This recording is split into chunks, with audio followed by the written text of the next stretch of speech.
بسم اللہ الرحمن الرحیم۔ السلام علیکم محترم ناظرین، شروع کرتی ہوں اللہ کے نام سے جو بڑا مہربان نہایت رحم کرنے والا ہے۔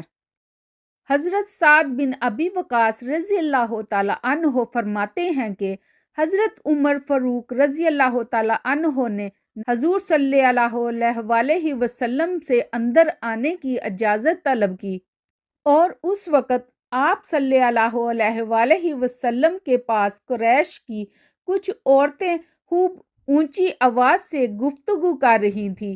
جب حضرت عمر رضی اللہ تعالی عنہ نے اجازت طلب کی تو وہ اٹھ کھڑی ہوئیں اور پردے میں چلی گئیں۔ اس پر حضرت محمد صلی اللہ علیہ وسلم مسکرانے لگے۔ حضرت عمر رضی اللہ تعالی عنہ عرض گزار ہوئے، اے اللہ کے رسول صلی اللہ علیہ وسلم، اللہ تعالیٰ آپ کے دندان مبارک کو تبسم ریز رکھے۔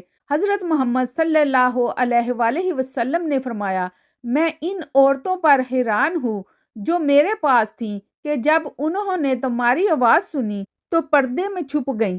حضرت عمر فاروق رضی اللہ تعالیٰ عنہ عرض گزار ہوئے، اے اللہ کے نبی صلی اللہ علیہ وسلم، آپ زیادہ حقدار ہیں کہ یہ آپ سے ڈریں۔ پھر حضرت عمر رضی اللہ تعالیٰ عنہ نے فرمایا، اے اپنی جان کی دشمنوں، تم مجھ سے ڈرتی ہو اور اللہ کے رسول صلی اللہ علیہ وسلم سے نہیں ڈرتی۔ عورتوں نے جواب دیا، ہاں، آپ حضور صلی اللہ علیہ وسلم کے مقابلے میں سخت گیر اور سخت دل ہیں۔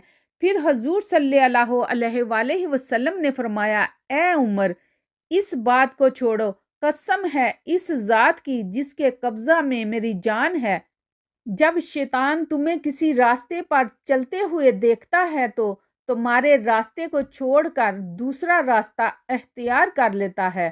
یہ حدیث متفق علیہ ہے۔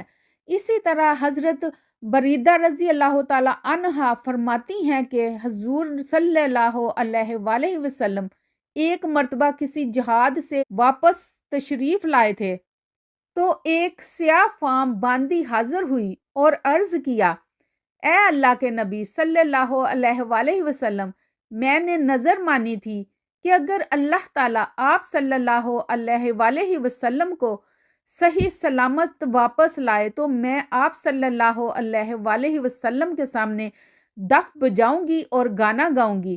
حضرت محمد صلی اللہ علیہ وسلم نے اس سے فرمایا، اگر تم نے نظر مانی تھی تو بجا لو ورنہ نہیں۔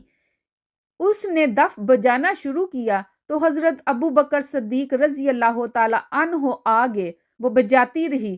پھر حضرت علی رضی اللہ تعالی عنہ اور حضرت عثمان رضی اللہ تعالی عنہ کے آنے پر بھی وہ دف بجاتی رہی، لیکن اس کے بعد حضرت عمر رضی اللہ تعالی عنہ داخل ہوئے تو وہ دف کو نیچے رکھ کر اس پر بیٹھ گئی۔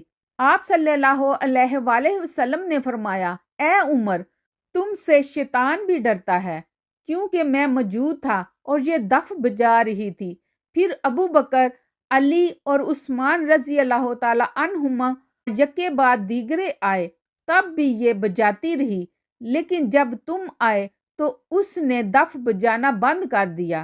حضرت صدیقہ رضی اللہ تعالی عنہا جو کہ حضرت حفصہ رضی اللہ تعالی عنہا کی خادمہ ہیں، وہ بیان کرتی ہیں کہ حضور صلی اللہ علیہ وسلم نے فرمایا، بے شک جب سے عمر نے اسلام قبول کیا ہے، شیطان جب بھی ان کے سامنے سے گزرتا ہے تو اپنا سر جھکا لیتا ہے۔ حضرت عبداللہ بن عمر رضی اللہ تعالی عنہ سے مروی ہے، فرماتے ہیں کہ میں نے ایک اونٹ خریدا اور اسے چراگاہ میں لے گیا۔ جب وہ اونٹ موٹا ہو گیا تو میں اسے بازار میں فروخت کرنے کے لیے لے گیا۔ اس دوران حضرت عمر رضی اللہ تعالی عنہ بازار میں تشریف لے آئے۔ انہوں نے جب موٹا تازہ اونٹ دیکھا تو دریافت کیا کہ یہ اونٹ کس کا ہے۔ آپ رضی اللہ تعالی عنہ کو بتایا گیا کہ یہ اونٹ آپ رضی اللہ تعالی عنہ کے صاحبزادے حضرت عبداللہ رضی اللہ تعالی عنہ کا ہے۔ آپ نے میرا نام سن کر فرمایا، واہ واہ، عبداللہ کے کیا کہنے، وہ تو امیر المومنین کا بیٹا ہے۔ حضرت عبداللہ بن عمر رضی اللہ تعالیٰ عنہ فرماتے ہیں، اس دوران میں بھاگتا ہوا آپ کے پاس پہنچا۔ آپ رضی اللہ تعالیٰ عنہ نے مجھ سے دریافت کیا کہ یہ اونٹ کیسا ہے؟ میں نے عرض کیا کہ میں نے اونٹ خریدا اور اسے چراگاہ میں چھوڑ دیا۔ جب وہ صحت مند ہو گیا تو میں اسے فروخت کرنے کے لیے بازار میں لے آیا۔